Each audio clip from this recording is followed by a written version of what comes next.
Je suis heureux de vous retrouver pour cette nouvelle vidéo de tête à tête dans laquelle je vais parler avec Johan d'un sujet super important, l'éducation, l'accompagnement des enfants, de nos jeunes.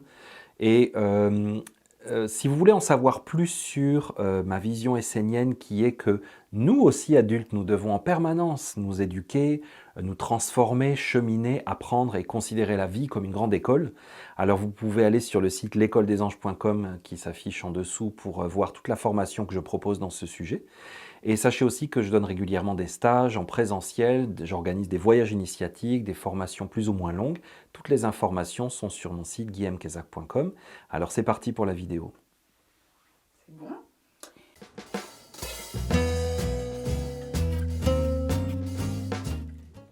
Salut Guillaume.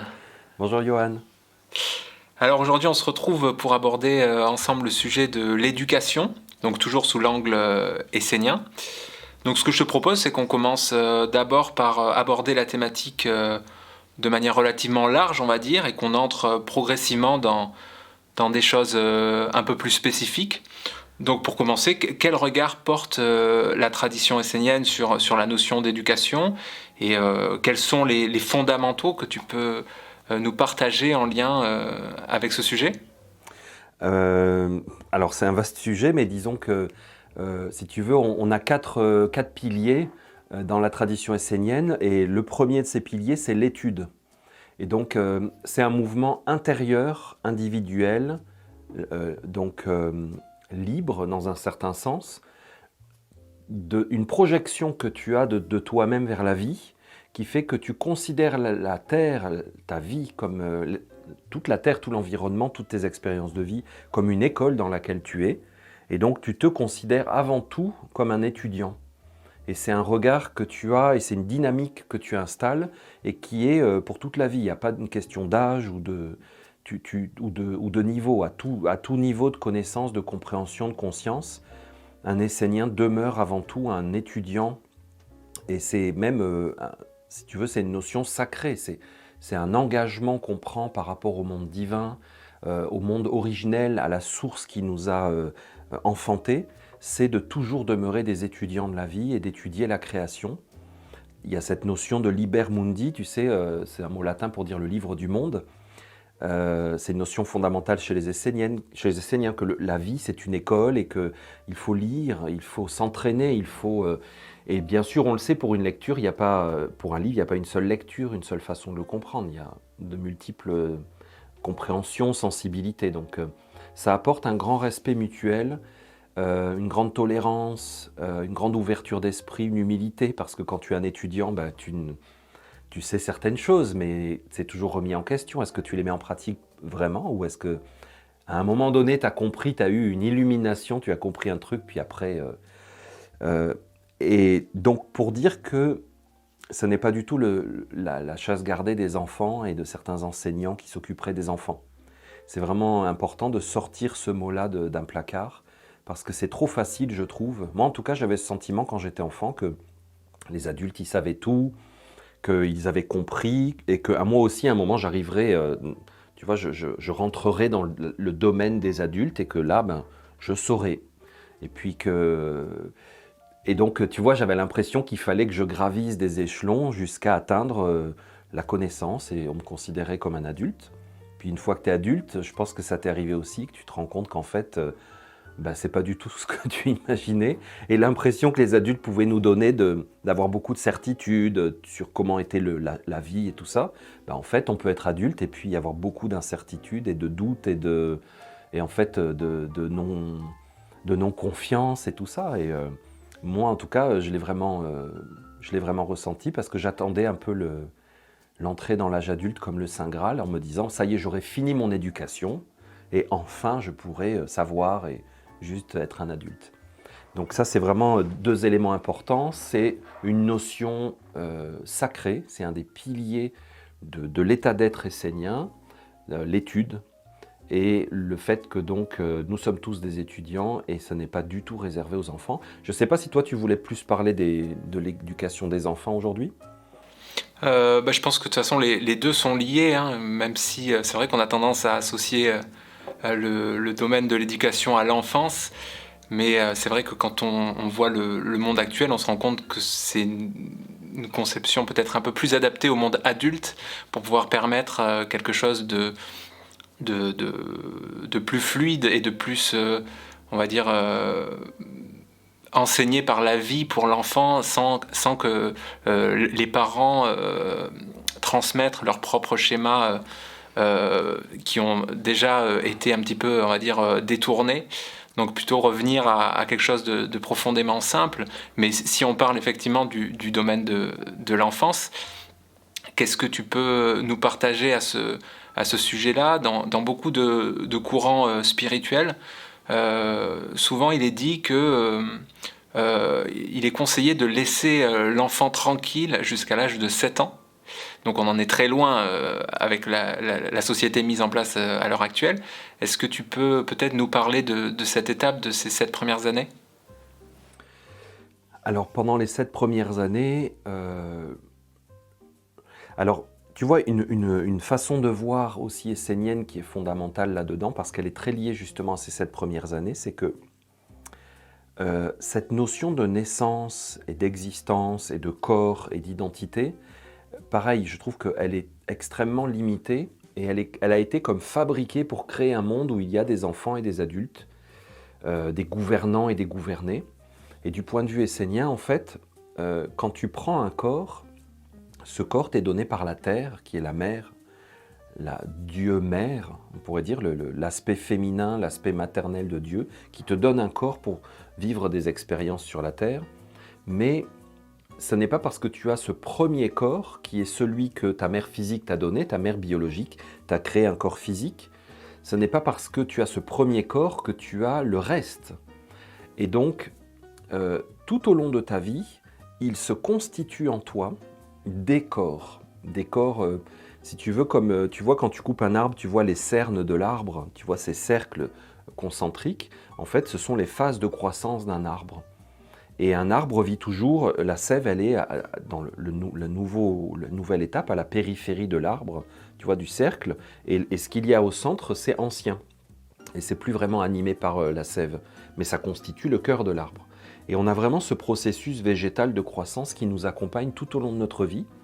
Ça veut dire que toi et moi, en ce moment même, nous sommes en train de vivre la constitution d'une étape supplémentaire, d'un corps supplémentaire. Et soit ça réussit, soit ça n'aboutit pas vraiment. Soit notre corps va être fonctionnel, soit il va être dysfonctionnel.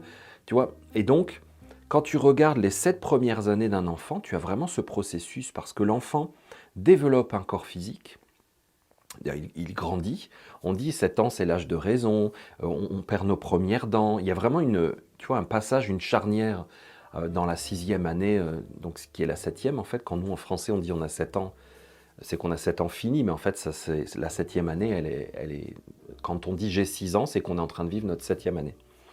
Et l'enfant, quelque part, vit une nouvelle naissance parce que la mère accouche à nouveau, pas sa maman biologique, la mère terre accouche à nouveau d'un nouveau corps plus subtil qui s'est constitué pendant les 7 premières années.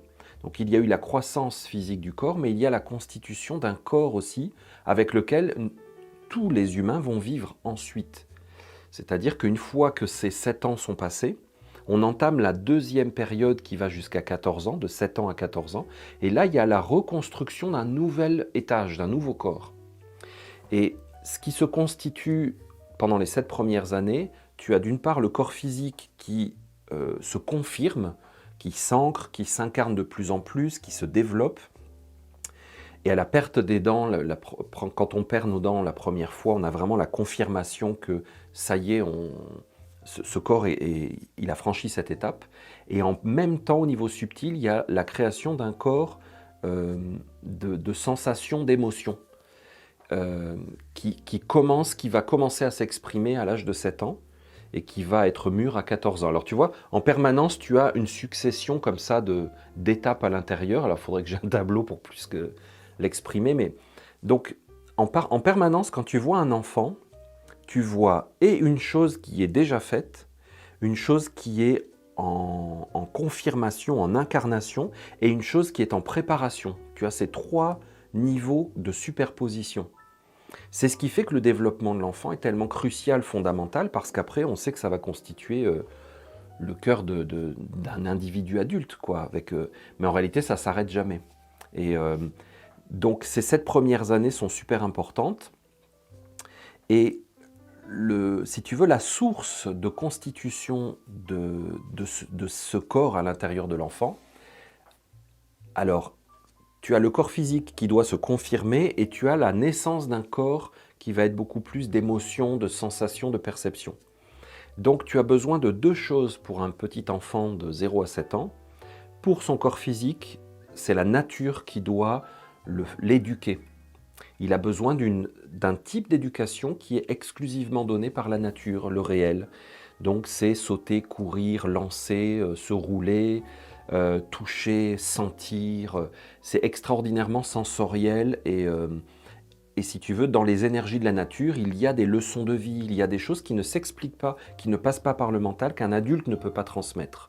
C'est un enseignement brut qui te vient de ton contact avec la nature. Ça, c'est pour ton corps physique. Et pour ton corps d'émotions, de sensations qui va plus aboutir à 14 ans, mais qui se prépare jusqu'aux 7 ans. Et d'ailleurs, tu vois souvent, vers 6-7 ans, les enfants commencent vraiment à avoir des sentiments très conscients, beaucoup plus que dans les années précédentes. Dans les années précédentes, ils sont traversés par des émotions, mais à partir de 7 ans, ils accèdent à la possibilité ils se voient sentir, souvent. Et donc, pour cette constitution de corps, c'est l'entourage, l'ambiance familiale, l'amour dont ils sont entourés, l'attention, la bienveillance.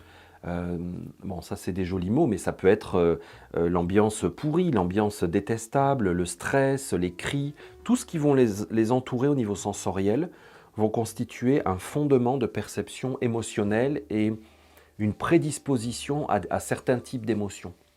Donc il faut normalement, un enfant est éduqué, élevé, enseigné par la nature et par une ambiance familiale. Donc c'est beaucoup plus dans l'ambiance que par des préceptes transmis par des adultes de façon abstraite, intellectuelle, moralisatrice.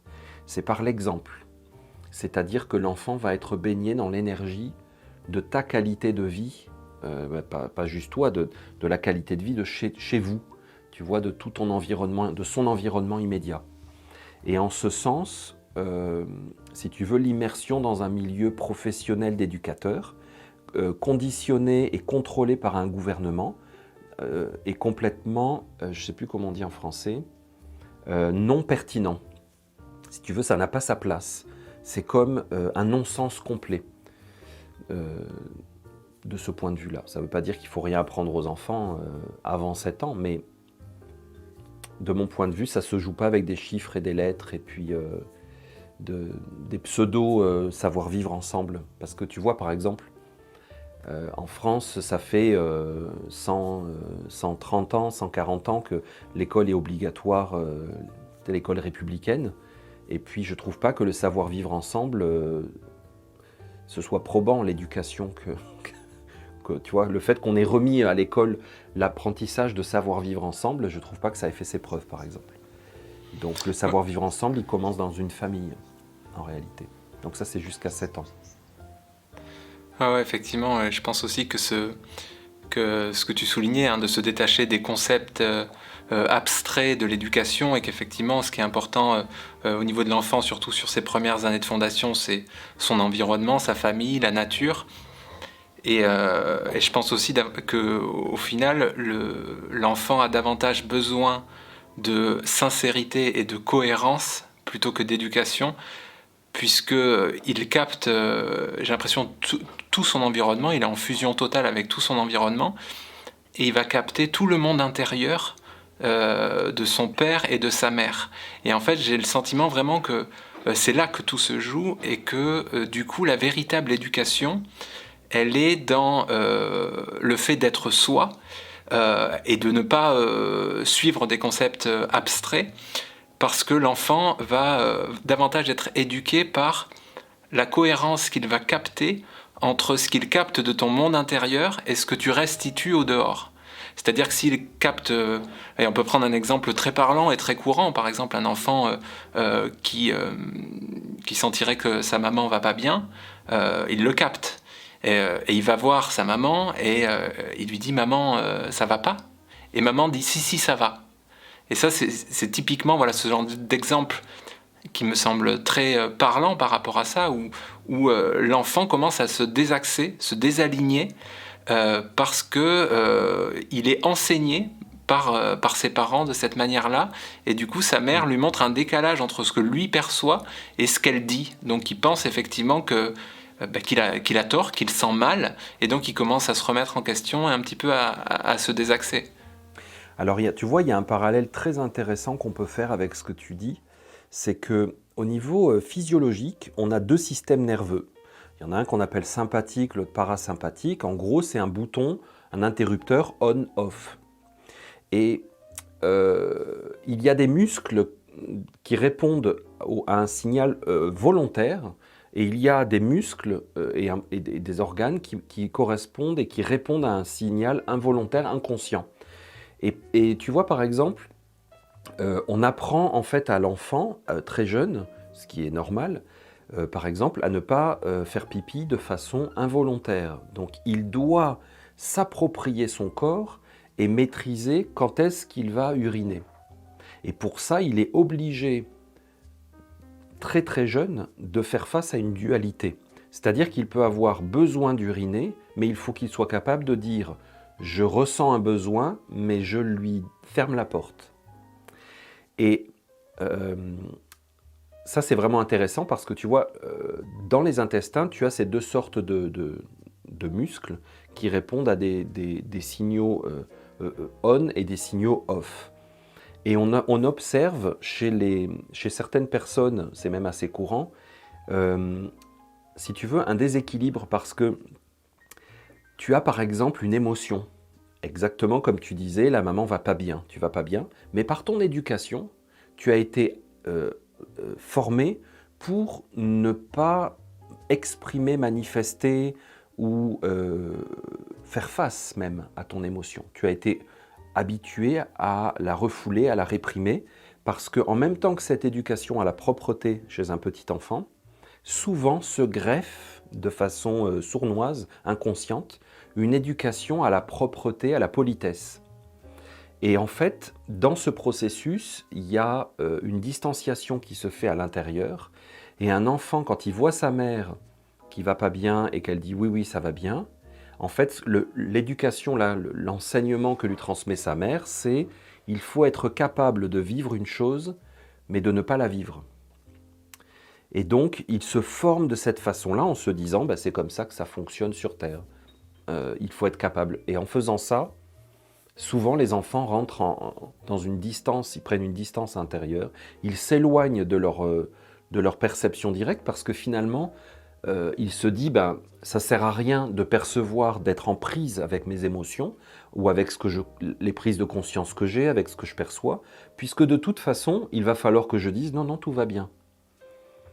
Ou que je me comporte, oui madame, j'obéis, c'est tout ça. Donc tu te distancies, tu te déshabitues à te percevoir toi-même et à être vivant. Et en faisant ça, on apprend aux enfants, mais alors c'est merveilleux dans les classes parce que c'est vachement plus facile à gérer pour les instits, hein. Et puis pour les parents, c'est beaucoup plus facile. Mais du coup, ben, c'est ça, on crée des coquilles où tu vis une émotion et puis tu es capable de la... Tu vois, par exemple, quand tu es à l'école, sur les bancs de l'école, tu as envie de sortir, voir l'oiseau, jouer, parce qu'il y a de la pluie, tu es tout excité, tu as envie d'aller sous la pluie. Donc ça veut dire que ton corps capte une information et en même temps, il va capter une information contradictoire. Je ne dois pas bouger, je dois rester et regarder le professeur faire semblant d'écouter. Donc ton corps s'habitue à une dichotomie totale des instructions qu'il reçoit et à une incohérence. Et il se bâtit sur le modèle de l'incohérence. Après, tout le reste suit. Une fois que tu prends une direction, on apprend ça en mathématiques, hein. Tu as des droites, soit elles sont parallèles, soit tu les décales de rien du tout. Mais rien du tout, au bout de quelques années, ça donne une distanciation de soi-même. Une distanciation sociale intérieure. Oui, et puis peut-être qu'on peut aborder justement le système scolaire. On voit que l'éducation, c'est quelque chose. Il y a de plus en plus d'acteurs qui semblent en tout cas se diriger vers la volonté de vouloir transformer intégralement ce système-là. Il y a de plus en plus l'émergence de nouvelles écoles dites alternatives, hein. Je pense notamment les écoles démocratiques. Après, il y a d'autres styles. Il y a aussi les écoles Montessori, les écoles Steiner, etc. Donc, qu'est-ce que tu peux nous partager vis-à-vis de ça? Et sachant qu'on voit, je regardais justement avant cet entretien un petit peu sur Internet et je voyais que effectivement le nombre d'enfants en instruction à la maison est en augmentation constante depuis 10 ans avec une multiplication par 3 du nombre d'enfants concernés. Donc on voit qu'il y a vraiment quelque chose qui est en train d'émerger, hein, autant chez les parents qui semblent vouloir commencer à réfléchir autrement, puisque rien n'est vraiment proposé, et en même temps, il y a quand même des gens qui sont en train de chercher. Voilà, si je prends l'exemple des écoles démocratiques, hein, c'est des écoles totalement basées sur le développement naturel de l'enfant, où les enfants ne sont pas mis par catégorie d'âge. Je crois, je ne vais pas dire de bêtises, mais ils sont mélangés par exemple de l'âge de 3 ans à 19 ans. Et ils passent tous la journée tous ensemble et ils ont différentes activités qui leur sont possibles et ils peuvent faire exactement ce qu'ils veulent. S'ils ont envie de rien faire et de dormir, ils font rien et ils dorment. Et on voit effectivement, de par le partage d'expérience, que de ces enfants-là, que parce que ça leur est permis, c'est pas ce qu'ils vont faire, quoi, justement, de dormir ou de rien faire. Au contraire, ils ont une envie d'exploration qui est décuplée. Oui, mais tu sais, souvent, il faut regarder l'origine d'une chose, parce qu'on dit c'est l'intention qui compte. Et l'origine d'un mouvement, c'est une habitude à prendre quand tu es un étudiant de la vie, tu cultives un éveil, tu veux ne pas te laisser embarquer dans des apparences, dans des apparences, des illusions, dans des surfaces. Tu veux toujours chercher quelle est la vraie motivation derrière un acte. Tu vois, pourquoi tu penses ça dans le fond? C'est de la connaissance de soi. Et je pense qu'il faut prendre un peu de temps pour revisiter l'histoire de l'école républicaine et se rendre compte que l'origine, l'intention, il y a peut-être eu certaines bonnes intentions au départ, mais l'enfer en est pavé. Et moi, je ne me sentirais pas du tout serein ou cohérent de confier mes enfants à un tel projet. Parce que dès le départ, c'est un projet, une fabrique de citoyens, de travailleurs. Et tu sais, quand j'ai lu des récits, on dit dans la Bible, dans l'Ancien Testament, dans certains mythes et légendes, qu'il y a des enfants qui sont offerts à un dieu. Tu vois, il y a des sacrifices d'enfants qui sont faits au dieu de la cité, au dieu du pays et tout ça.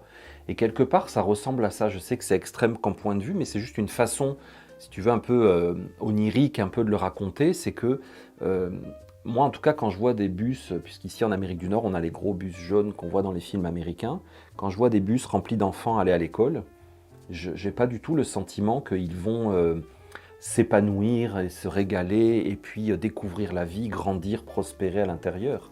J'ai de l'impression plutôt que c'est de la gestion de masse. On a besoin que les parents aient du temps pour travailler, pour faire tourner un système. Et je trouve que c'est beaucoup de la garderie et puis de la fabrique artificielle. Et ça me fait penser un peu à ces choses-là où des enfants sont donnés à un système. Je me dis finalement, c'est pour ça dans ce sens-là, tu vois, je vais comme plus loin, je ne sais pas si c'est plus loin, mais en tout cas, je vais au-delà de l'école démocratique et de l'école de Rudolf Steiner, qui pour moi est un grand maître essénien, donc de ma propre tradition. Je me dis, depuis quand on a besoin de donner nos enfants à quelqu'un d'autre? Ça s'est toujours fait chez une certaine classe de la population, une minorité, des gens très aisés de l'aristocratie, confiaient leur argent à des tuteurs, à des nourrices, tu vois, leurs enfants, ils confiaient leurs enfants à des personnes pour s'en occuper. Et je me dis, dans le fond, pourquoi, si nous avons des enfants, si nous accueillons des âmes, est-ce que c'est pas pour justement partager une expérience de vie avec eux, pourquoi je devrais avoir cette croyance inconsciente que je dois nécessairement les confier à quelqu'un. Qui a dit que j'étais incapable? Alors peut-être que ma vie n'est pas organisée comme ça et que ça serait trop compliqué pour moi. Ça, c'est tout à fait possible. Ça serait trop difficile, trop compliqué de les garder toute la journée. J'ai besoin de beaucoup de disponibilité pour faire telle ou telle chose. Ça, c'est tout à fait possible. Mais quand même, avant, on pourrait justement enlever cette croyance que c'est normal de confier nos enfants à une tierce personne pour réorganiser, revisiter notre organisation quotidienne familiale et se dire, est-ce qu'on n'a vraiment aucun temps pour nos enfants pendant 8 heures, qu'il faut payer quelqu'un pour s'en occuper à notre place? Est-ce qu'on est inapte à leur enseigner des bases et la vie? Parce qu'en vrai, apprendre à lire et écrire un enfant, c'est très très simple. Alors, peut-être il y a des enfants qui ont des besoins spéciaux, mais c'est une minorité. Mais apprendre à lire et écrire, je trouve que c'est vraiment pas difficile, surtout si c'est fait dans le respect de son rythme et de son énergie, de son type de personnalité, ce qui est impossible avec 30 enfants. Donc je trouve que c'est absolument génial, ces initiatives Montessori, les écoles Waldorf, de Steiner, les écoles démocratiques, tout ça, je trouve que c'est génial. Il faut réinventer ces endroits éducatifs. Mais au-delà de ça, je trouve qu'il faut quand même, en tant que parent en tout cas, se poser profondément la question de pourquoi on a accueilli ces enfants, pourquoi on leur a proposé de partager notre vie, si c'est pour ne pas être disponible. Et tu comprends? Quelle est la proportion? Si on les confie à des éducateurs pour leur apprendre effectivement ce qu'on estime être important, lire, écrire, compter, et que nous, on s'estime pas capable de le faire, alors à ce moment-là, je ne pense pas, en tout cas de mon expérience, ça ne prend pas 8 heures par jour, ou même 6 heures par jour, à un enfant pour apprendre ces choses-là. En vrai, lire, écrire, compter, un peu de culture générale, c'est 1 heure par jour. Pour moi, c'est largement suffisant.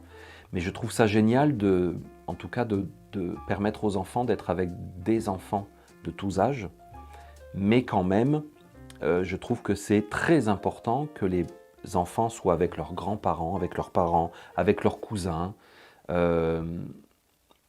Tu vois qu'ils puissent bénéficier de tout un tas d'expériences et de situations, parce que tout est éducatif. Je trouve que c'est encore plus enrichissant. Mais je ne connais pas les écoles démocratiques, mais ça pourrait être un système vraiment intéressant, bien que, bon, en tout cas, pour moi, la démocratie n'est pas forcément un système que j'admire et vers lequel je voudrais projeter mes enfants. Mais d'être déjà à l'écoute de soi-même et en démocratie intérieure, ça pourrait être effectivement pas mal déjà, pour commencer. Mais c'est sûr, oui, mais par rapport à ce que tu dis, là, forcément, les gens qui t'écoutent là vont forcément dire oui, mais on doit travailler la journée, on peut pas faire autrement, etc. Et effectivement, la société est faite d'une telle façon qu'on n'arrive pas à envisager qu'un enfant n'aille pas à l'école. On se dit mais c'est pas possible, il va pas à l'école, comment il va faire, ou il va être asocial, ou etc. Il y a vraiment un conditionnement profond qui pense que la vie ne fournit pas un contexte spontanément satisfaisant pour la construction de l'enfant, quoi. C'est vrai que... Ouais. Mais tu vois, ça, je pense que c'est un crime contre l'humanité collectif, dont on est tous collectivement responsables, c'est d'avoir créé une société qui est basée sur l'amour conditionnel. C'est-à-dire, on a la croyance profonde que nous allons pouvoir être heureux ou nous allons pouvoir vivre, manger, être en sécurité, à condition de quelque chose. Et en faisant ça, on a complètement perdu confiance en la vie, en la nature et le lien avec la nature. On vit dans la peur constante. Et c'est un chemin que les animaux ne nous montrent pas. Les animaux vivent d'une autre réalité. Alors on n'est pas des animaux, on est des humains, d'accord, mais je ne vois pas en quoi ça serait différent pour nous. Et je trouve que c'est un message qu'on engramme extrêmement profondément à l'intérieur de l'âme des enfants, parce que nos générations précédentes l'ont fait, c'est que le bonheur et la vie est conditionnel. Quand même, le message, si tu veux, c'est que si tu ne vas pas à l'école, tu vas être un clochard, hein, tu ne feras rien de ta vie. Je me rappelle au collège, ceux qui allaient arrêter le collège en 5e pour faire un CAP de mécanicien ou coiffeur ou je ne sais plus quel... Pour nous, c'était vraiment la fin du monde. On se disait, non mais ce seront des moins que rien, ils auront un salaire de misère, ils seront des parias de la société. En tout cas, moi, si tu veux, c'est le discours dans lequel j'ai grandi. Et alors après, en troisième, il y en a qui peuvent encore une fois arrêter l'école, mais c'est pareil, qu'est-ce qu'ils vont faire? Ils vont rien gagner, ils n'auront pas de diplôme, ils n'auront pas de bac et tout ça. Après, tu as le bac, mais en fait, il faut faire plus, parce qu'aujourd'hui, le bac, ça vaut plus rien, donc il faut forcément au minimum 3 ans, 4 ans d'université pour être caissier à Carrefour. Euh, Tu vois, c'est toujours conditionnel. Ça veut dire que par toi-même, tu n'as pas de valeur, tu as que la valeur que ton diplôme va te donner. Et je trouve que c'est ignoble de faire ça à des êtres, parce que le message, c'est quand même celui-là. Par toi-même, tu n'as pas de valeur. Et si tu veux, si tu as une valeur par toi-même, elle doit nécessairement, tu dois la fusionner avec les maths. Si tu es bon en maths, tu dois faire des maths, avoir un bac scientifique, faire une branche scientifique. Et là, peut-être, tu auras de la valeur. Donc l'individu n'a de valeur que par sa capacité à se fondre et fusionner dans le système pour donner de la valeur au système, pour donner de la valeur, avoir de la valeur sur le marché du travail. Tu te rends compte de ces mots, le marché du travail? Nous, les conseils d'orientation, ils nous faisaient des réunions quand on était en troisième, justement, on devait passer le BEPC, puis on devait s'orienter. Alors ça me fait rire, tu dois t'orienter. Donc on est désorienté, en théorie. Ben oui, parce qu'on ne se connaît pas nous-mêmes. On est complètement désorienté. Donc il y a quelqu'un qui vient t'orienter et qui te dit sur le marché du travail. Mais ça veut dire quoi? On va faire le trottoir. C'est le marché du travail, tu vas te mettre comme ça, puis tu vas voir si quelqu'un veut de toi. C'est horrible. C'est le système de l'orphelinat avec les parents qui viennent choisir. C'est toutes ces choses-là qu'on nous fait vivre de manière inconsciente. C'est inconscient parce que c'est collectif. Et à partir du moment où c'est accepté par une collectivité, ça devient inconscient dans les individus. Les individus ne le conscientisent pas parce que ça devient la culture dominante. Et je trouve que ces choses-là sont vraiment effrayantes. Et après, on va s'étonner de la dégradation, de l'ambiance, de la société, les incivilités, ça me fait rire, les incivilités qui augmentent et tout ça. Mais si tu veux, quand les individus sont plus en prise avec eux-mêmes, il va falloir qu'ils soient gérés par un système extérieur, parce qu'on gère les enfants de l'extérieur depuis leur naissance. Comment veux-tu qu'après on puisse avoir des adultes fonctionnels par eux-mêmes? Ils auront besoin toujours plus d'être rassurés, d'être encadrés, d'être protégés, d'être punis, d'être prévenus, d'être encadrés, surveillés, de plus en plus. Donc en fait, c'est une société de contrôle et de déshumanisation qui s'implante à travers le système scolaire pour faire des adultes dépendants d'un système qui les sécurise parce qu'ils n'ont plus d'enracinement profond et ils n'ont plus accès à l'amour inconditionnel que normalement la mère terre leur donne. Parce que la mère terre donne de l'amour inconditionnel à chaque être. Inconditionnel, en fait conditionnel à ce qu'il est dans sa nature. Mais donc mon regard sur les écoles et l'éducation, donc je comprends tout à fait quand tu es parent, tu bosses, tu as des obligations, c'est compliqué, c'est difficile. Moi, je jette pas la pierre, hein, je partage mon expérience et mon point de vue. Moi-même, j'ai changé de pays pour mes enfants. J'ai quitté la France uniquement pour ça. Je ne voulais pas que mes enfants grandissent dans un pays où on disait chômage, où on ne pouvait pas envisager un futur sans être scolarisé à l'école publique. Je ne voulais pas que mes enfants grandissent dans un pays où le chef du gouvernement dit, je crois que c'est Sarkozy qui avait dit, ou Hollande, il y a encore trop d'enfants qui échappent à l'école de la République. Non mais on n'est pas des poules dans un poulailler, c'est quoi d'échapper? On échappe à rien du tout. Donc je ne voulais pas que mes enfants soient considérés comme ça.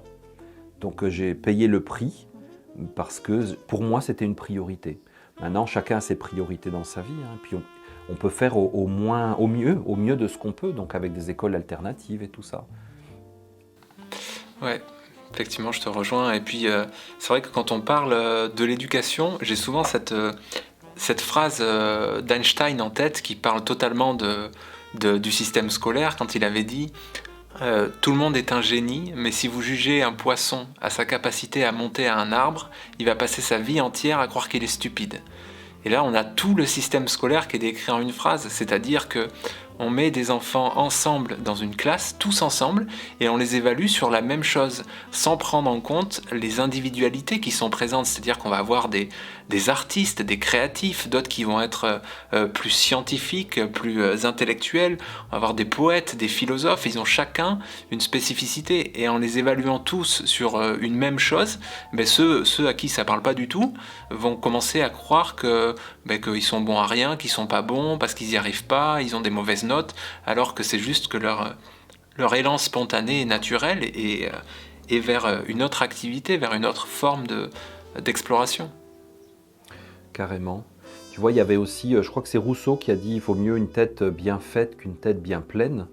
Mais oui, on l'a tous vécu, je pense, toi aussi, des fois d'avoir l'impression de pouvoir exprimer quelque chose dans un contexte à l'école, dans une situation, puis finalement non, parce que c'était pas ça les consignes, parce que c'était pas le moment, parce que tu vois, ou alors au contraire, des fois tu es accueilli, et puis je veux pas jeter la pierre aux enseignants, je veux dire les enseignants, ils font ce qu'ils peuvent avec ce qu'ils ont, comme les soignants, comme on est tous dans ce cas-là, les avocats, les juges, on est tous pris dans un système plus grand que nous qui fait qu'on ne peut pas s'exprimer. Dans le fond, on n'est jamais sorti de l'école. On est tous dans une école organisée et contrôlée et alimentée par un système qui dépasse tous les humains individuels et qui fait qu'on est tous contraints à beaucoup de choses.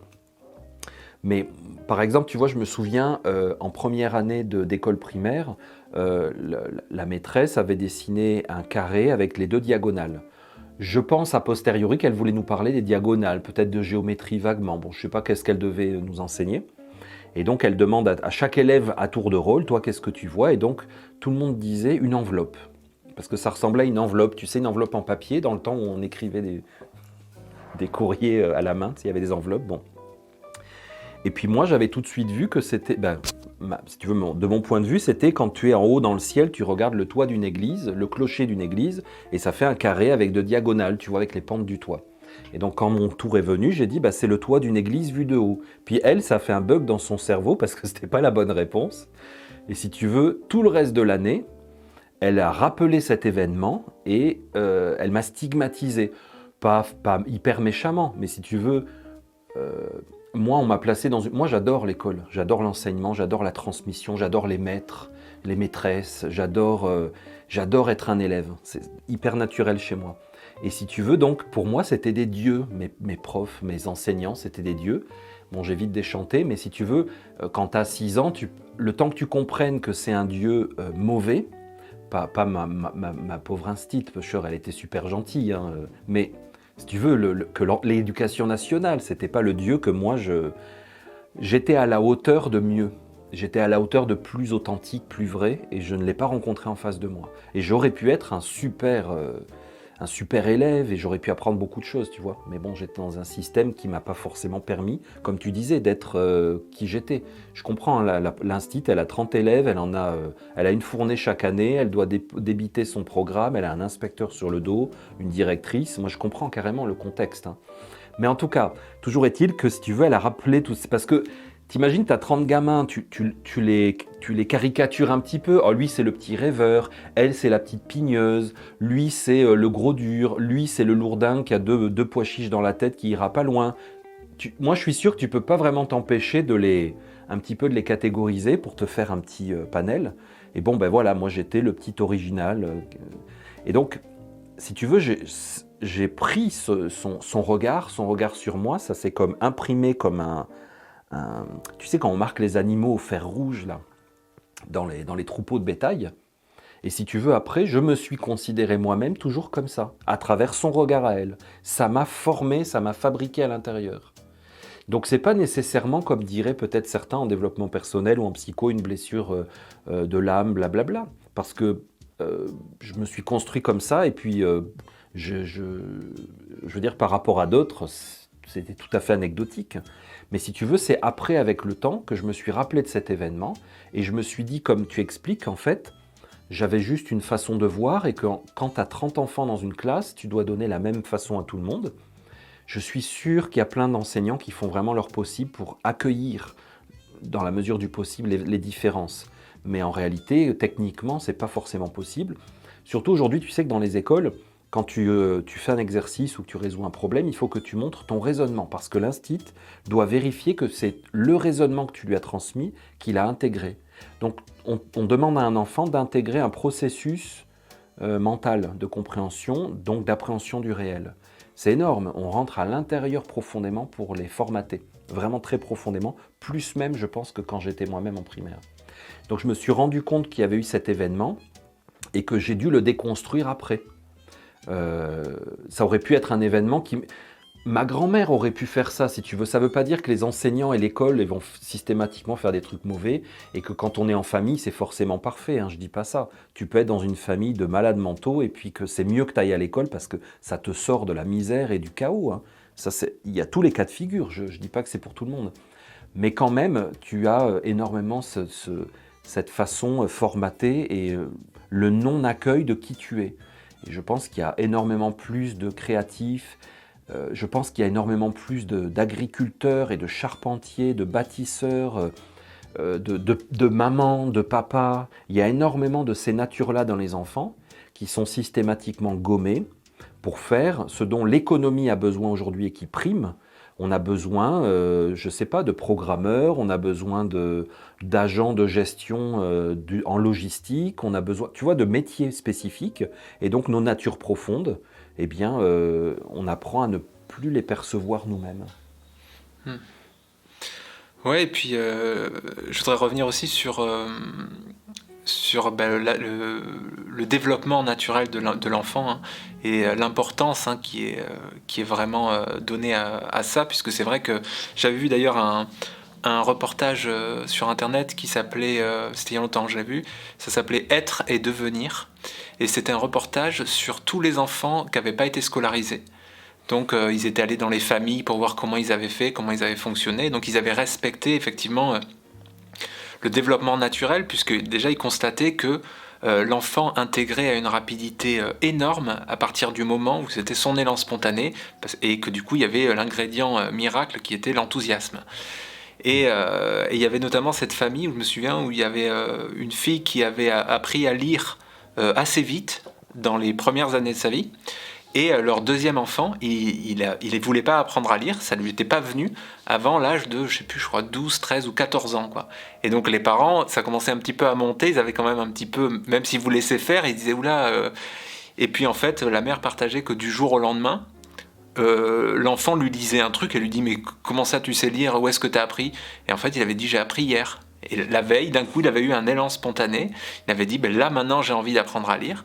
Et comme il était intéressé, que ça venait de lui, que ça l'animait, eh ben, il a appris très rapidement. Donc, je pense que le respect de cet élan spontané, il est absolument fondamental. Et le respect aussi que l'élan pour différentes choses est particulièrement individuel aussi, c'est-à-dire que quelqu'un peut avoir un élan pour telle chose à 3 ans, alors que l'autre peut l'avoir à 12 ans, quoi. Et c'est important aussi peut-être de ne pas comparer, de respecter les élans naturels individuels. Carrément, mais tu vois, l'école républicaine, obligatoire, pseudo-laïque, tout ça, elle est apparue suite à la révolution industrielle, donc à un moment où l'Occident est dans un état d'esprit de production à la chaîne, de production de masse, de production d'objets identiques avec des standards, tu vois, avec des normes, on commence à avoir cette idée de normes, donc elle est structurellement conçue comme ça.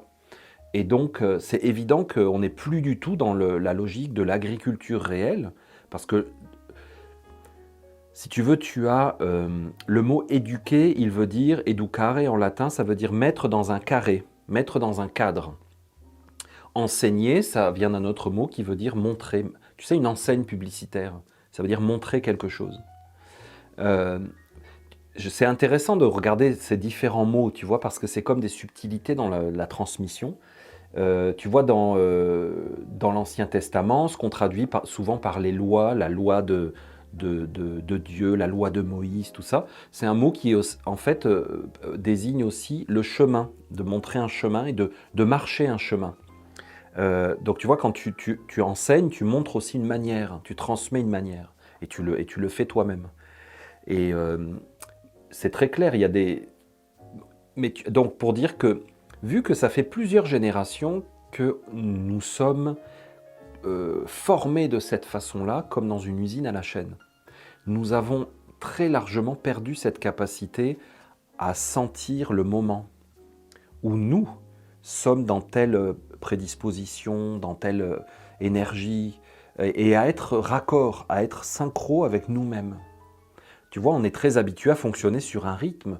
Le lundi, on commence à travailler, on finit tel jour c'est nécessairement le week-end, là c'est des vacances, là c'est pas les vacances, on est énormément formaté de l'extérieur au niveau de notre perception du rythme et du temps. Et donc, on n'est plus nécessairement à l'écoute de nos biorhythmes. Le fait que les gens recommencent à travailler comme des dingues en automne alors que l'énergie diminue, la luminosité diminue, c'est signe d'une maladie profonde. Justement, c'est un temps où on devrait avoir beaucoup travaillé en été, puis on devrait entrer dans le repos. On fonctionne complètement à l'envers. Donc dans ce cas-là, si tu veux, les adultes qui veulent transmettre une éducation à des enfants sont eux-mêmes déphasés. Puisqu'en plus la rentrée des classes c'est en septembre, allez on reprend, puis ça augmente, puis décembre c'est la fin du trimestre, il faut mettre un coup de collier cravaché pour avoir nos moyennes, alors qu'il n'y a aucune énergie dans la nature, on arrive au solstice d'hiver, on est dans la nuit la plus longue, tu comprends, on est complètement à l'envers. Donc quand tu n'as plus cette perception-là toi-même, tu ne l'as plus chez l'enfant. Et donc tous les enfants, tel jour à telle heure, doivent comprendre les fractions. Puis ils sont vachement jeunes en plus, c'est beaucoup trop jeune de mon point de vue. Donc ils doivent tous le comprendre en même temps. Mais donc voilà, c'est parce que c'est fait par des adultes qui eux-mêmes ont perdu de vue qu'ils n'ont pas toujours le même rythme et les mêmes prédispositions. Mais ça, on le voit souvent. Les enfants qui font l'école à la maison, ils ont leur propre rythme.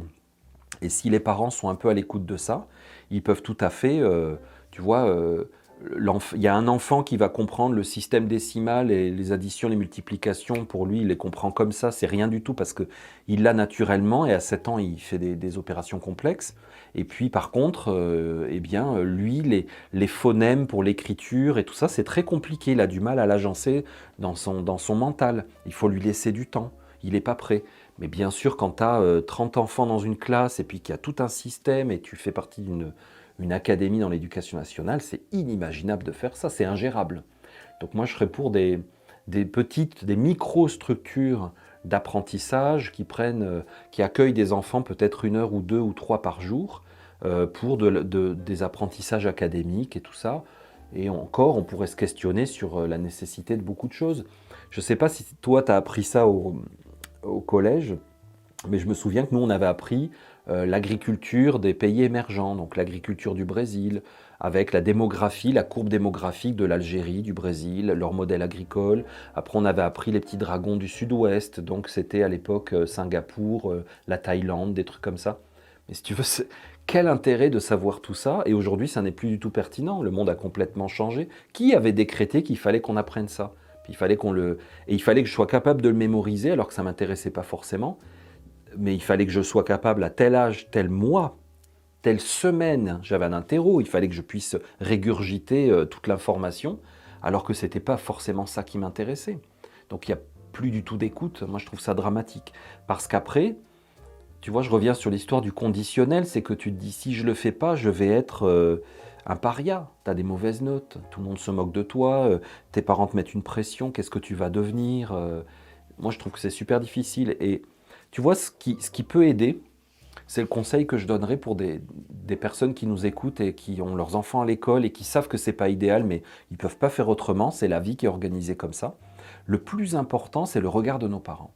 Et si on rentre de l'école et qu'on vit cette pression, cette contrainte, et puis que ça ne nous rend pas forcément épanouis et heureux en tant qu'enfants, si quand on rentre de l'école, on peut voir dans les yeux de nos parents de l'amour inconditionnel, de l'accueil, de la détente complète, j'allais dire du je m'en foutisme par rapport à l'école, c'est-à-dire que vu qu'à l'école, on te met une pression que c'est très important, il faut que tu aies un pôle qui équilibre ça. Parce que si même quand tu rentres chez tes parents, on te remet une couche, on te rajoute la pression sur l'école, il n'y a personne qui te dit « mais tu sais, c'est pas grave, tu es quand même un être merveilleux, j'ai confiance en toi, tu as des talents, c'est pas grave ». Dites à vos enfants que l'école, c'est un système qui n'est pas organisé pour chaque enfant et que la maîtresse, le maître, il ne peut pas faire pour lui, qu'il n'a pas le temps de vraiment le connaître complètement, de passer plusieurs années avec, comme c'est le cas dans les écoles Steiner, pour le voir grandir.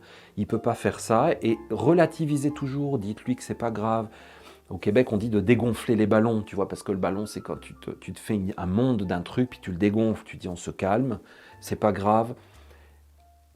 Nourrissez votre enfant de confiance en lui, de certitude qu'il a des talents, qu'il a des forces, et puis qu'il faut qu'il se décontracte, qu'il se détende, que c'est pas grave s'il n'y arrive pas, que l'important c'est qu'il soit heureux, qu'il soit en prise avec lui-même. Donnez-leur un maximum d'opportunités de faire des activités où ils sont avec vous et où vous leur donnez du temps.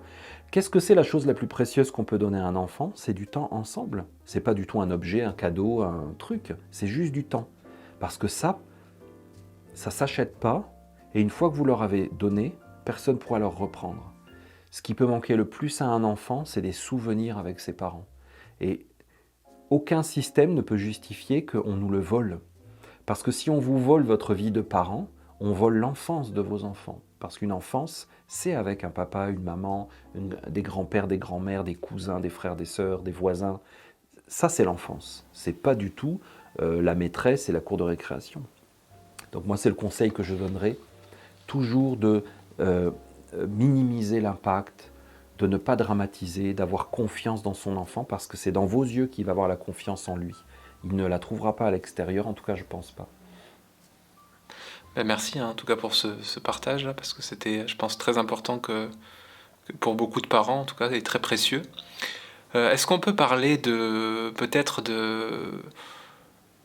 des enfants dits actuels, on va dire cette vague un petit peu d'enfants qui arrivent avec une ouverture spirituelle bien posée, bien là, avec des parents qui sont pas forcément ouverts à ça et où l'enfant va voir certaines choses, que ce soit, ça peut être, je pense, des esprits de la nature ou tout un tas de choses. Je lisais un livre récemment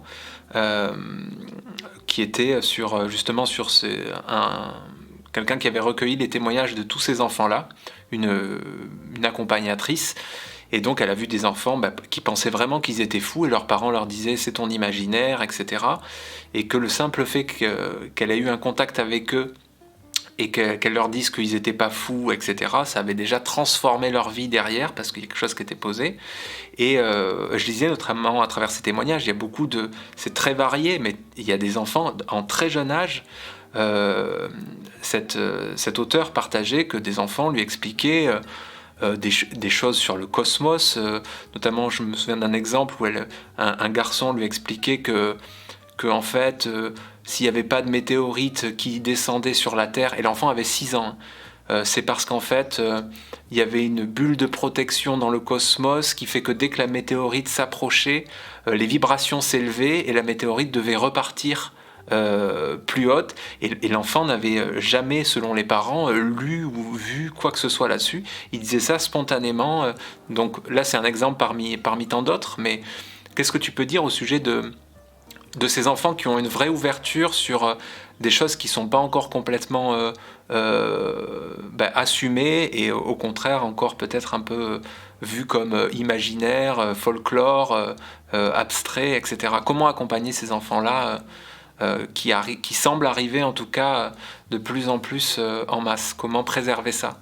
Je ne suis pas certain qu'il y en ait de plus en plus. Mais par contre, je me demande, moi j'aurais une autre vision de ce phénomène, j'aurais tendance à voir les choses de cette façon-là, c'est que nous sommes de moins en moins éveillés et vivants, nous sommes de plus en plus froids et technologiques, et donc les paroles d'enfants nous semblent, par contraste, tout à fait étonnantes. Mais moi, je ne crois pas qu'il y ait une vague d'enfants spécialement éveillés. Alors, peut-être, étant donné le cycle dans lequel nous sommes, il y a effectivement des âmes qui arrivent pour vivre des expériences différentes. Mais est-ce que ça nécessite de notre part d'adulte un regard particulier ou une réponse? Moi, je me dis que on n'a pas forcément à s'agiter parce qu'il y aurait ce mouvement. On a à s'agiter parce que l'humanité est en train d'être réduite en esclavage, parce que la Terre est en train d'être détruite, donc on devrait s'agiter de manière générale. Et parce que, si tu veux, le risque de porter trop d'attention à ces enfants, c'est d'avoir une opinion et d'en tirer des conclusions et d'en faire quelque chose de particulier, et je ne vois pas où ça peut nous mener. C'est-à-dire que si toi aujourd'hui tu n'es pas un enfant, Johan, c'est que tu as un boulot d'adulte à faire, tu n'as plus un boulot d'enfant. Donc ça veut dire que toi tu dois agir en tant qu'homme, en tant que père, tu comprends, en tant qu'individu, tu dois avoir des actions mais pas forcément en relation avec un événement particulier. Je pense qu'il faut agir de manière générale dans notre vie pour vivre d'une façon qui nous semble être la meilleure qui soit, pour nous, pour le futur, pour les autres règnes de la nature, les animaux, les plantes, les étoiles, la terre, les esprits de la nature. Il faut vivre d'une façon harmonieuse, de manière générale. Et moi, j'aime bien le passé, j'aime bien les ancêtres, j'aime bien la continuité, j'aime bien la transmission. Si tu veux, il y a eu déjà des périodes de l'humanité pas lointaines où la Terre, où, si tu veux, le monde s'effondrait. Il me semble que la Deuxième Guerre mondiale, c'était quand même pas mal. La Première Guerre mondiale, c'était pas mal. La Révolution française, ça a été pas mal. Où étaient les enfants indigos à la Révolution française? Où était leur message? Où était leur vision? Euh, Moi, j'aime bien replacer ça dans un contexte plus loin parce que ça risquerait, je ne dis pas que c'est le cas nécessairement, mais ça pourrait nous distraire de certaines actions qu'on doit prendre. Donc accueillir ces enfants peut-être particuliers, c'est accueillir un enfant, c'est tout. Je veux dire, comment on a accueilli Jésus, qui était, il me semble, un enfant particulier? Eh bien, il est né dans une crèche, avec 2 parents, avec des animaux, tout ça. Ça veut dire, il est né dans la douceur, il est né dans la simplicité, une très très grande simplicité. Il n'est pas forcément né dans une crèche physique, mais il est né dans une simplicité, où il y avait un âne et un bœuf, c'est-à-dire l'âne c'est la pensée douce, le bœuf c'est le cœur, c'est les sentiments doux et chaleureux et nourrissants, nutritifs. Il est né dans une ambiance de douceur, dans une ambiance nourrissante, chaleureuse. Il est né dans un foyer nourrissant. Et je pense qu'on n'a pas à regarder les enfants parce qu'on n'a pas grand-chose à leur donner ou à leur transmettre. On risquerait au contraire de projeter sur eux beaucoup d'imagination et de fantasmes. Mais on a plus à nous concentrer sur notre rôle d'adulte aujourd'hui et à faire ce qu'on pense qui est juste pour tous les enfants du monde. Moi, j'aime bien penser à un enfant que je ne connais pas, qui est quelque part dans une cité à Nanterre. Qu'est-ce que je fais pour lui? Quel monde je lui bâtis? Il n'est pas indigo, il ne parle pas avec les étoiles, et alors ça va être quoi son monde? Donc moi, j'aime bien penser à tout le monde, et je ne suis pas vraiment intéressé par... Je comprends qu'il y ait des enfants qui tiennent des discours et des enfants qui se souviennent de leur vie antérieure, qui peuvent raconter des choses. Il y a toujours un risque en tant qu'adulte qu'on projette sur l'enfant. Et je me méfie énormément de ça, y compris pour moi-même. J'accueille, mais j'ai du boulot, je suis occupé, je trouve que j'ai beaucoup de choses à faire pour préparer un monde fonctionnel, étant donné d'où on part en ce moment, aux enfants plus tard. Moi, en tout cas, ça serait mon... D'accord, ouais. En tout cas, quand j'abordais ce sujet-là, c'était pas du tout dans l'idée d'en faire une particularité, mais plutôt de par le discours qui est encore difficilement acceptable, comment permettre, d'un point de vue parental, la libre expression et de ne pas couper justement, on revient sur cette notion d'éducation, puisque j'ai pris ces cas-là parce qu'ils semblent être atypiques au niveau du discours et que les parents ne savent pas comment réagir vis-à-vis de ça, mais l'idée c'était pas de les rendre plus particuliers, mais davantage de par leur discours qui semble surprenant, comment ne pas les briser par rapport à ce qu'ils disent et comment... pas non plus projeter ou valider, comment leur permettre de s'exprimer sans casser tout leur... Et oui, mais là, tu parles dans le cas où, par exemple, un enfant, il va à l'école et puis il te tient ce genre de propos, il peut les tenir aussi à l'école, et comment tu dois réagir, par exemple? Oui, voilà, ou non, plutôt les parents qui peuvent avoir des scènes avec leurs enfants qui leur partagent des choses qui peuvent être totalement déconnectées de la réalité pour les parents, quoi. Ça peut même être en lien avec d'autres civilisations extraterrestres. Là, c'est pas, je parle pas d'un point de vue extraordinaire, particulier, mais comment accueillir ces histoires qui semblent être complètement décalées pour certains parents et qui ne savent pas comment réagir avec l'enfant vis-à-vis de ça? Comment permettre... Oui, mais justement, Johan, tu vois, si tu n'en fais pas quelque chose de particulier et d'extraordinaire et tout ça, tu te trouves en fait tout simplement dans le même cas de figure que, par exemple, je suis prêtre orthodoxe, ma femme aussi, on a 15 enfants, on vit l'orthodoxie en Russie, et puis on est une famille très traditionnelle, et on a un de nos enfants qui adore le hard rock, le heavy metal, qui veut mettre des croix à l'envers, et dès petit, on voit qu'il est extrêmement différent de nous. Il est vraiment très très différent de nous. Moi, je le considérerais de cette manière-là. C'est-à-dire que si un enfant me fait des récits de planètes extraterrestres ou de dimensions ou de son incarnation ou peu importe, quelque chose qui sort complètement de mon cadre, je me retrouve dans le même cas de figure. Comment tu fais pour gérer la différence et accueillir la spécificité d'un enfant? Tu vois? Donc c'est pour ça que je parlais d'en faire quelque chose quand on aime la spiritualité, ça nous intéresse. On pourrait plonger dans ça et puis en faire quelque chose. Il faut le ramener à quelque chose de très simple. Comment je fais pour accueillir la différence et quelque chose avec quoi je peux difficilement être en interaction?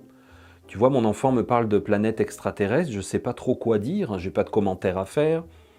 Je n'ai pas forcément envie de l'encourager, mais je n'ai pas forcément envie de le décourager. Comment je peux faire pour l'accueillir tel qu'il est? Imagine quand tu es prêtre orthodoxe, puis que tu as un gamin qui, a priori, il va faire tâche à la messe parce qu'il va venir habillé tout en noir avec un crucifix à l'envers autour du cou quand il va être ado. Comment tu réagis, tu vois, comment tu accueilles la différence, comment tu permets à l'autre d'exister? Eh bien justement, ça nous remet à notre place. C'est qu'on n'a pas forcément d'opinion à donner à nos enfants en permanence. On n'a pas forcément à les approuver, à les valider. On peut accueillir l'autre et le respecter et l'aimer tel qu'il est et qui toujours il le sente. Tu comprends? C'est pas question que on dise toujours c'est bien, je suis d'accord, ou non, j'aime pas, il faut pas. On peut aussi accueillir le point de vue d'un enfant, donc on accuse réception de son expression, mais c'est tout. On ne porte pas de jugement de valeur nécessairement. Et si on fait ça, l'enfant est habitué à pouvoir être accueilli tel qu'il est, sans attendre la sentence à la fin de la phrase. Tu vois? Moi, c'est ce que je ferais. Si un de mes enfants me disait des choses comme ça, c'est ce que je ferais. Et je le laisserai toujours s'exprimer, mais je ne commenterai pas, je ne dirai rien de particulier parce que j'aurais rien à dire. Ou alors j'aurais quelque chose à dire, puis j'échangerai avec lui, je lui poserai des questions parce que ça m'intéresserait vraiment. Mais je trouve qu'il faut que ce soit sincère. Tu vois, si c'est la 15e fois qu'il me parle de la planète Jupiter et de ce qui s'y passe, peut-être que ça commencera à moins m'intéresser. Et j'aurais pas envie de faire semblant de lui poser des questions pour faire style que ça m'intéresse. Je serai sincère. Je dirai, ah d'accord, et j'ai rien de plus à dire, j'aurai pas de commentaire, mais j'essayerai d'être vrai, de pas être faux. Et si ça me met mal à l'aise, mais il faut quand même que je sois capable d'accueillir ce qu'il dit. Parce qu'il pourrait me mettre mal à l'aise de plein de manières. Puis des fois, ça arrive à l'adolescence de toute façon. Et pour revenir à ce que tu disais tout à l'heure là sur le fait que tu n'as pas le sentiment qu'il y ait plus d'enfants, on va dire, avec une reliance plus marquée maintenant qu'avant, et qu'au contraire, on va davantage vers une société technologique, tu penses pas que il y a justement cette loi d'équilibre universel qui veut que, comme on part justement vers énormément de technologie et visiblement une voie transhumaniste, il y ait un pôle opposé qui arrive pour rééquilibrer justement quelque chose qui est en train de partir trop d'un côté? Peut-être. Et peut-être qu'il y a beaucoup d'enfants aujourd'hui qui s'expriment librement parce que, par exemple, en Europe, on est largement plus dans des pays chrétiens. On est très largement déchristianisé, du coup on a une parole qui peut se manifester de façon... si tu veux, peut-être qu'avant un enfant aurait parlé des saints et de la Vierge Marie et puis de l'enfant Jésus, alors qu'aujourd'hui il va accéder à des informations d'un niveau différent parce qu'il n'y a plus l'omniprésence de cet égrégore religieux. Donc peut-être que ça c'est un fait, peut-être que c'est une période de grande liberté d'expérience et que donc beaucoup d'âmes s'incarnent parce qu'elles peuvent faire tout un tas d'expériences. Mais si tu veux, les enfants sont des graines, sont des semences, sont un potentiel, sont un futur, sont des toutes petites pousses. ils descendent en masse sur du béton, eh bien, ça ne va rien donner, ils ne vont rien pouvoir devenir. Et je trouve que c'est pour ça que je disais qu'en tant qu'adulte, peut-être qu'on peut se dire il y a plein d'âmes qui arrivent pour équilibrer, mais si tu veux, ce que j'entends un peu derrière cette parole-là, ça peut être tout va bien aller, parce que c'est génial, ils vont apporter la lumière, la conscience, mais ils ne pourront pas devenir forcément quelque chose parce qu'ils n'auront pas les circonstances. Et je ne peux pas me satisfaire ou me fier à un enfant qui s'incarne en me disant que par sa simple présence, il va amener un autre point de vue, parce que des enfants comme ça peuvent être largement récupérés, il y en a plein. Il y en a plein qui font des choses aujourd'hui, qui ont des discours, qui ont des valeurs, qui ont des points de vue. Tu sais peut-être que le gars qui a créé Facebook, au départ, c'était un enfant comme ça, et qu'il portait l'idéal que tous les êtres puissent communiquer, où qu'ils soient sur la Terre, qu'ils puissent parler librement, s'échanger, ne jamais se perdre de vue, et il avait peut-être un idéal de fraternité universelle. Qu'est-ce qu'il a fait de ça ? Il s'est adapté au monde qu'il a accueilli, et il est devenu en fonction du terreau dans lequel il a été planté. On sait très bien en agriculture ça. Les graines ne vont pas donner toute la même chose. Tu sais, il y a la célèbre parabole du semeur de Jésus qui dit tu sèmes et donc il y a une graine qui tombe sur le chemin, une graine qui tombe dans les rochers, une graine qui tombe dans les buissons. Et donc chacune, elle a un problème si tu veux. Donc sur la route, c'est les oiseaux qui la mangent, ça veut dire c'est tes pensées, ça veut dire que tu avais un potentiel mental mais il t'est volé, il t'est pris, tu vas devenir chercheur chez Monsanto pour sauver l'univers, alors que tu es un enfant indigo à la base et que tu as des vraies perceptions qu'on doit changer le monde et qu'on a un pouvoir et qu'on peut créer notre réalité. Tu es complètement détourné et récupéré. Tu vois, c'est pas en regardant le simple potentiel de ces enfants-là qu'on peut savoir qu'est-ce qu'ils vont devenir. Tu vois, par exemple, Steve Jobs qui a créé Apple, c'était un être hors du commun, qui avait une vision du futur et qui a eu une force incroyable pour la mettre en mouvement. Et peut-être que dans un autre monde, il aurait été vraiment un porteur de messages de lumière. Et aujourd'hui, il a porté un message de lumière, mais c'est une lumière électronique, trompeuse, une lumière d'illusion. Et il a porté un message, tu regardes, toutes les pubs Apple ont un super beau message. Et l'idée des téléphones, qu'on puisse tous se parler en visio et tout ça, c'est des super idées. Mais si tu veux, ces idées de fraternité universelle, pas de frontières, c'est vachement beau comme état de conscience de te dire il n'y a pas de frontières, Internet n'a pas de frontières. Mais finalement, Internet appartient à l'armée et puis au gouvernement.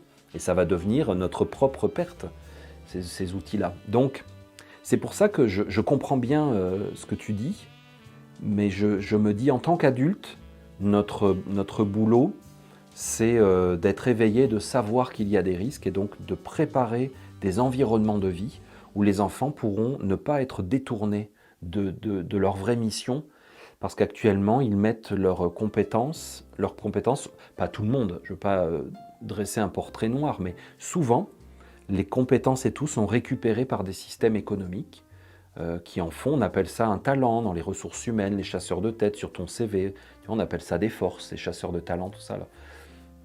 Ça part souvent de ce côté-là. Mais donc, si on accueille des enfants dans des conditions favorables, moi je crois énormément, oui, qu'ils vont pouvoir nous apporter un autre point de vue. Mais il faut une sacrée rééducation des adultes. Ouais, non, c'est clair, je suis d'accord. Mais c'est vrai, en tout cas, j'ai le sentiment que, pour ma part, en très peu d'années, là, ces dernières années, on va dire en une génération par rapport à nos parents, j'ai quand même l'impression que il y a une vague d'âme qui est arrivée et qui a quand même transformé profondément un système. Je vais te prendre un exemple. Par exemple, moi je vois la génération de mes parents, c'était tout le monde faisait la queue pour avoir un boulot et le patron il te disait si t'es pas content, dehors il y a la queue, je vais trouver quelqu'un d'autre très rapidement. Et là, aujourd'hui, personnellement, ayant à une époque travaillé dans des réunions de grosses entreprises en interne, ils sont confrontés à quelque chose qui les dépasse complètement. C'est-à-dire qu'ils ont les anciens qui sont là depuis le début, mais tous les nouveaux qui arrivent, mais ils n'arrivent plus à les garder. C'est-à-dire qu'on est passé d'une génération où c'est « s'il te plaît, donne-moi du travail », et le patron dit « je suis sympa de te donner du travail », à aujourd'hui, c'est le jeune qui arrive et qui dit au patron « vas-y, qu'est-ce que tu as à me proposer ? Je vais te dire si ça m'intéresse ». Et résultat, on est en train de basculer, j'ai vu ça notamment récemment, je crois que c'est aux États-Unis, il y a plus d'indépendants que de salariés. Donc il y a quand même un mouvement qui a émergé et qui a visé à s'extraire d'une puissance patronale et centralisée dans des entreprises pour davantage exprimer son élan individuel. Voilà. Mais je vois très bien ce dont tu parles. J'ai pas la même lecture, j'ai pas la même compréhension du même phénomène. C'est-à-dire que j'observe le même phénomène, mais je n'ai pas la même lecture. C'est-à-dire que pour moi, ce sont les qualités effectivement propres à cette génération qui s'incarne et qui est beaucoup plus à l'écoute de ses besoins personnels. Mais si tu veux, ça c'est un mouvement qui est général et qui est augmenté par la culture de consommation, de satisfaction immédiate, par un individualisme extrêmement grand. Si tu veux, on n'a pas la culture de l'entreprise où on fait un effort ensemble pour se tirer un salaire collectif. C'est moi, ma carrière, mes besoins, je suis à l'écoute de moi. Mais si tu veux, tu vas parler à du personnel qui travaille dans les crèches et des femmes qui travaillent, il ne faut pas être sexiste aujourd'hui, alors je vais dire du personnel non genré qui travaille dans les crèches depuis très longtemps et qui va parler aux anciennes qui sont en fin de carrière, donc qui sont là depuis plus de 40 ans. Elles vont te dire, les nouvelles mamans sont à l'écoute de leurs besoins personnels et elles nous laissent leurs enfants 7 jours sur 7, même en vacances, parce qu'elles disent « j'ai besoin de temps pour moi, je n'ai pas de temps pour m'occuper d'un enfant ».